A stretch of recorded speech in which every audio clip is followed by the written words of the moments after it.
Hello दोस्तों, आप सभी का एक बार फिर से स्वागत है आपके अपने YouTube channel SD current affairs में। और आज मैं एक बार फिर से हाजिर हूँ अब तमाम लोगों के लिए 12 नवंबर 2021 के कुछ महत्वपूर्ण करंट अफेयर्स के प्रश्नों के साथ। तो अगर आप में से मेरे चैनल पे कोई नया है तो कृपया मेरे चैनल को सब्सक्राइब करें, वीडियोस को लाइक और शेयर करें और बेल आइकन को भी प्रेस कर दें ताकि आगे आने वाला जो भी नोटिफिकेशन है वो आपको मिल सके। चलिए शुरू करते हैं। 12 नवंबर 2021 के लिए पहला जो प्रश्न है, भारत और किस देश के बीच रक्षा प्रौद्योगिकी सहयोग के उद्देश्य से अभी हाल ही में वर्चुअल बैठक संपन्न हुई है। मतलब भारत और किसी और देश के बीच में जो है ना रक्षा प्रौद्योगिकी का जो क्षेत्र होता है उसमें उस सहयोग में उस उद्देश्य से भी वर्चुअली बैठक हुई। वर्चुअल का मतलब आप समझते होंगे कि ऑनलाइन मीटिंग नहीं हुई है, बस लाइक वेब कैम के ज़रिए, इंटरनेट के ज़रिए जो है इन लोगों ने मीटिंग संपन्न की है। तो वो कौन सा देश है? आपके ऑप्शन हैं जापान, चीन, अमेरिका या फ्रांस। तो आपका सही आंसर जो है वो होगा अमेरिका। तो अभी हाल ही में जो भारत और अमेरिका के बीच में जो है रक्षा प्रौद्योगिकी सहयोग के उद्देश्य से एक वर्चुअल बैठक संपन्न हुई है। ठीक है, अब इसकी व्याख्या देखते हैं। देखिए, भारत और अमेरिका के बीच बीते मंगलवार अर्थात 9 नवंबर 2021 को वर्चुअल रूप से हुई DTTI समूह की 11वीं बैठक में यह समझौता हुआ। इसकी सह अध्यक्षता भारतीय पक्ष की ओर से सचिव रक्षा उत्पादन राजकुमार और अमेरिकी रक्षा विभाग में अवर रक्षा सचिव जो अधिग्रहण और निरंतरता के लिए कर्तव्यों का पालन कर रहे हैं ग्रेगरी कॉस्नर ने की थी।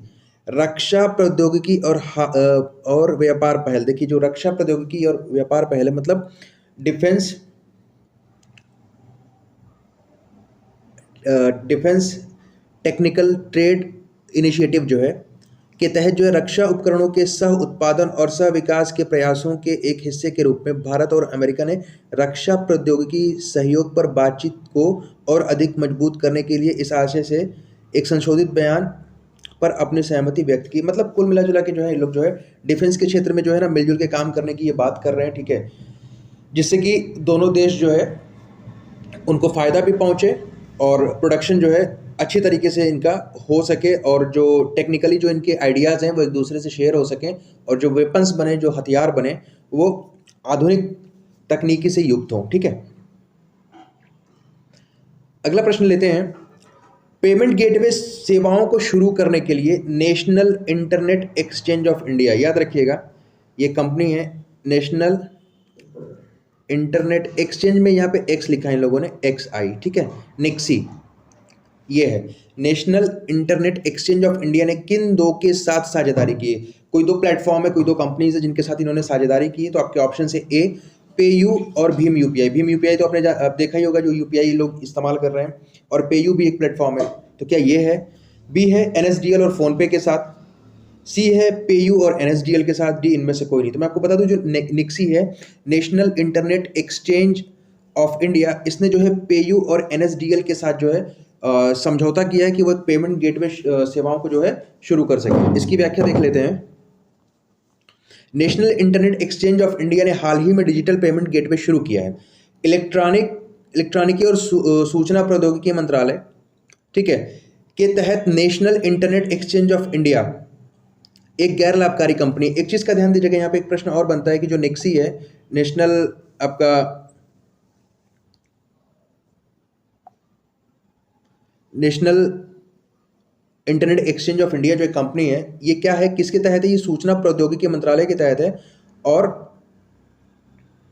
इसने जो है ये एक गैर लाभकारी कंपनी है। पेमेंट गेटवे सेवाओं को शुरू करने के लिए national internet exchange of India ने पेयू और NSDL के साथ ये जो है साझेदारी की है। इस चीज का ध्यान रखिएगा। ठीक है,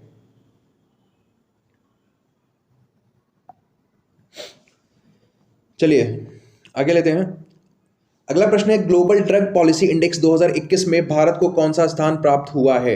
ये 30 देशों का एक रैंकिंग होता है, तो उसमें जो है भारत का कौन सा स्थान है? तो सिंपल सी बात है कि ये होगा नहीं, ये होगा नहीं, क्योंकि इसमें सिर्फ 30 देश ही शामिल हैं। तो इसमें भारत को 18वां स्थान प्राप्त हुआ है। ठीक है, आगे देख लेते हैं इसकी व्याख्या। यह एक अनूठा उपकरण है, मतलब ये जो ग्लोबल ड्रग पॉलिसी एक तरह का उपकरण है, मेजरमेंट है, जो राष्ट्रीय स्तर की दवा नीतियों का दस्तावेजीकरण, माप और तुलना करता है। मतलब जो भी राष्ट्रीय स्तर पे जो दवा नीतियां हैं उनका जो दस्तावेज होता है और उनकी जो माप है उसका तुलना करता है। यह सूचकांक दवा नीति के क्षेत्र में एक आवश्यक जवाबदेही और मूल्यांकन तंत्र प्रदान करता है। ठीक है, ये दुनिया के सभी क्षेत्रों को कवर करने वाले 30 देशों के प्रदर्शन का मूल्यांकन करता है। मतलब ऐसे 30 देश जो दुनिया के सभी क्षेत्रों को मतलब कवर कर रहे हैं, ये उनका मूल्यांकन करता है। इस चीज़ का ध्यान दीजिएगा। ठीक है, अगला प्रश्न है, राष्ट्रीय शिक्षा दिवस किस दिन मनाया जाता है? नेशनल एजुकेशन डे जो है वो किस दिन हम सेलिब्रेट करते हैं? तो आपके ऑप्शंस हैं, ए 10 नवंबर, बी 11 नवंबर, सी है 5 नवंबर, डी है 7 नवंबर। तो मैं आपको बता दूं कि ये जो राष्ट्रीय शिक्षा दिवस है वो हम 11 नवंबर को सेलिब्रेट करते हैं। और क्यों करते हैं इसकी व्याख्या देख लेते हैं।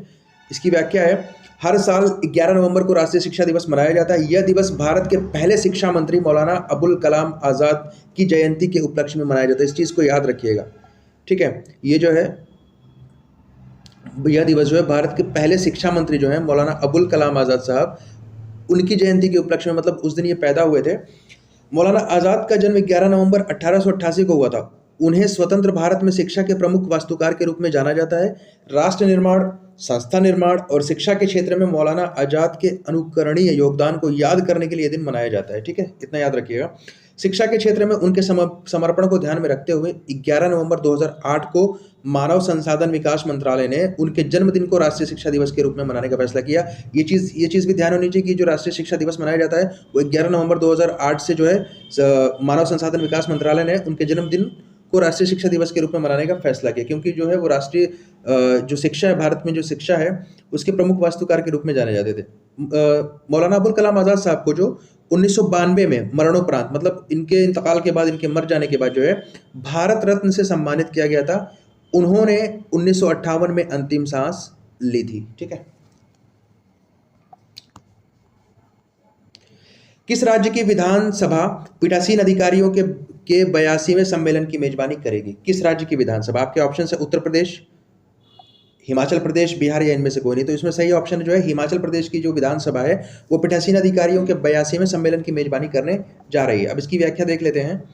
हिमाचल प्रदेश की राजधानी जो है शिमला, याद रखिएगा। हिमाचल प्रदेश के विधानसभा अध्यक्ष विपिन सिंह परमार ने बीते बुधवार अर्थात 10 नवंबर 2021 को यह जानकारी दी है कि हिमाचल प्रदेश विधानसभा 16 नवंबर से 19 नवंबर 2021 तक शिमला में पीठासीन अधिकारियों के 82वें सम्मेलन की मेजबानी करेगी, जिसमें लोकसभा अध्यक्ष ओम बिरला भी मौजूद रहेंगे। प्रधानमंत्री नरेंद्र मोदी भी इस सम्मेलन में आभासी तौर पर भाग लेंगे और उद्घाटन के दिन प्रतिभागियों को संबोधित करेंगे। ठीक है, अमेरिकी अंतरिक्ष एजेंसी नासा ने चंद्रमा पर अंतरिक्ष यात्रियों को भेजने के अपने अभियान के समय को आगे बढ़ाकर इसे अब किस वर्ष के लिए कर दिया है? मतलब पहले जो है इनका ये अभियान 2024 के लिए था, लेकिन अभी इसको इन्होंने एक्सटेंड किया है। तो अब ये किस वर्ष जो है यात्रियों को चांद पे भेजने की योजना बना रहे हैं? तो ये वर्ष जो होगा आपका 2025 में जो है नासा जो है अपने चंद्रमा पर अंतरिक्ष यात्रियों को भेजने के समय को बढ़ाकर कर दिया है। अब इसको देखते हैं। एक चीज़ का ध्यान दीजिएगा कि अमेरिका के जो राष्ट्रपति हैं वो इस समय जो बाइडेन है। ठीक है, अमेरिका की जो राजधानी है वाशिंगटन डीसी और अमेरिका की जो मुद्रा है वो डॉलर है। ठीक है, अब यहाँ पे व्याख्या देख लेते हैं।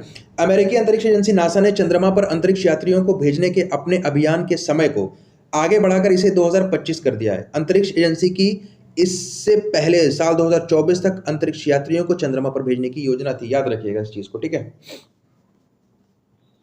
अंतर्राष्ट्रीय सौर गठबंधन इंटरनेशनल सोलर अलायंस में शामिल होने वाला 101वां सदस्य देश कौन बन गया है? अभी हाल ही में एक देश और शामिल हुआ है, तो वो 101 नंबर पे आ गया है। 101वां देश बना है इस अंतर्राष्ट्रीय सौर संगठन में शामिल होने वाला। तो आपके ऑप्शन है ए रूस, बी अमेरिका, सी चीन या डी पाकिस्तान। तो मैं आपको बता दूं ये जो है आपका अमेरिका है। ठीक है, जो कि अंतर्राष्ट्रीय सौर गठबंधन में शामिल हुआ है। इसकी व्याख्या देख लेते हैं। भारत के नेतृत्व वाले अंतर्राष्ट्रीय सौर गठबंधन में अमेरिका 101वें सदस्य के तौर पर 10 नवंबर 2021 को शामिल हो गया। जलवायु के लिए अमेरिकी राष्ट्रपति के विशेष दूत जॉन कैरी ने ISA के एक रूपरेखा समझौते पर हस्ताक्षर किए। अंतर्राष्ट्रीय सौर संगठन के सदस्य देशों की संख्या अब 101 है। ये भी आपका एक प्रश्न बन सकता है कि हाँ, मतलब जो है अंतर्राष्ट्रीय सौर संगठन में अब देशों की संख्या कितनी है? तो 101 है। 101वां देश कौन बना है? तो वो बना है आपका अमेरिका। अमेरिकी राष्ट्रपति के विशेष दूत जॉन कैरी ने ग्लासगो में COP, ये जो अभी मैंने आपको पढ़ाया था बीच में कि कॉन्फ्रेंस ऑफ पार्टीज जो जलवायु परिवर्तन पे 26वां संस्करण आयोजित हुआ इंग्लैंड के ग्लासगो में, तो वहाँ पे जो है जो जॉन कैरी है उन्होंने इस रूपरेखा समझौते पर औपचारिक रूप से हस्ताक्षर कर दिए। कैरी ने कहा कि हम अंतर्राष्ट्रीय सौर गठबंधन में शामिल होकर खुश हैं, जिसकी स्थापना में प्रधानमंत्री मोदी ने अगुवाई की है। याद रखिएगा, ठीक है। अगला है, असम के गायक, संगीतकार, अभिनेता जुबिन गर्ग को किस बैंक ने राज्य के लिए अपना नया ब्रांड एम्बेसडर नियुक्त किया? मतलब असम के किस बैंक ने जो है, जो अभिनेता जुबिन गर्ग हैं, सिंगर भी हैं, ठीक है, एक्टर भी हैं, इनको किस बैंक ने, असम के किस बैंक ने जो है राज्य में अपना ब्रांड एम्बेसडर नियुक्त किया है? तो आपके ऑप्शन है ए बंधन बैंक, बी है एचडीएफसी बैंक, सी है कोटक महिंद्रा बैंक और डी है इनमें से कोई नहीं। तो मैं आपको बता दूं, इसका सही ऑप्शन जो है वो बंधन बैंक जो है, उसने इनको, अभिनेता जुबिन गर्ग को अपना जो राज्य में ब्रांड एम्बेसडर नियुक्त कर लिया है, ठीक है। अगला प्रश्न देखते हैं। केंद्रीय स्वास्थ्य मंत्री मनसुख मंडाविया के अनुसार कितने देश भारत को कोविड-19 टीकाकरण प्रमाण पत्र को पारस्परिक रूप से मान्यता देने पर सहमत हुए? देखिए, एक चीज़ का ध्यान दीजिएगा कि अब हमारे देश से बहुत सारी फ्लाइट्स जो है विदेशों में जा रही हैं, तो हमारे यहाँ के जो लोग हैं उन्होंने टीकाकरण अपना करा लिया है कोविड का, तो उसका उनके पास प्रमाण पत्र है। तो अभी बहुत सारे देशों में वो प्रमाण पत्र मान्य नहीं था, लेकिन अभी हाल ही में जो है ये खबर निकल के आ रही थी, कुछ देश ऐसे हैं जो उसको मान्यता देने पर सहमत हुए। तो उन देशों की संख्या कितनी, मतलब कितने देश जो हैं कोविड टीकाकरण प्रमाण पत्र को पारस्परिक रूप से मान्यता देने के लिए सहमत हो गए? तो आपके ऑप्शन से ए 100, बी है 95, सी है 96 और डी है 55। तो मैं आपको बता दूं 96 देश जो हैं अब इसको मान्यता देने के लिए सहमत हो गए हैं, ठीक है।